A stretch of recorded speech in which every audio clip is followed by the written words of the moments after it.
فرعون نے تکبر کیا اور اللہ نے کیسے غرق کیا اس کو، پانی کی موجوں نے تباہ و برباد کر دیا اس کو، لیکن اللہ کا فضل اور اللہ کا کرم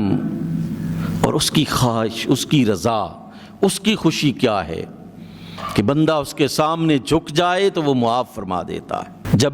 اس کو غرق کیا گیا اور جبریل نے اپنے پروں کے ذریعے سے راستہ بنایا تھا سیدنا موسیٰ علیہ السلام کے لیے، وہ گزر گئے اور یہ جو ہے وہ تباہ و برباد ہو گیا۔ جبریل امین نے آ کے کہا مولا جو حکم تھا وہ میں کر آیا ہوں، تو اللہ سبحانہ و تعالیٰ نے فرمایا اے جبرائیل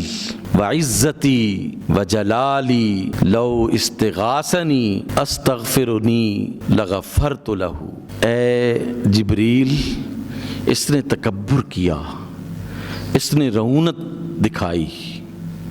اور اس نے انا ربکم الاعلی کا نعرہ لگایا، مجھے میری عزت کی قسم ہے، میرے جلال کی مجھے قسم ہے کہ اگر وہ اس امتحان میں پڑھنے سے پہلے ایک دفعہ بھی مجھے کہہ دیتا کہ میرے رب مجھے معاف فرما دے تو میری عزت و جلال کی قسم ہے میں اسے بھی معاف فرما دیتا ہوں۔ انا ربکم الاعلی کا نعرہ لگانے والے کے بارے میں اللہ سبحانہ و تعالیٰ فرما رہا ہے، یہ کوئی عام گناہگار کے بارے میں نہیں ہے، وہ جو اس کے مقابلے میں کھڑا ہو گیا ہے اس کے بارے میں اللہ فرما رہا ہے جبریل مجھے میری عزت و جلال کی قسم ہے میں اسے بھی معاف فرما دیتا۔ تو وہ اپنے کلمہ گو مسلمانوں کو، اپنے ان بندوں کو جو شرمندہ ہیں اس کے سامنے، انہیں کیوں نہیں معاف فرمائے گا؟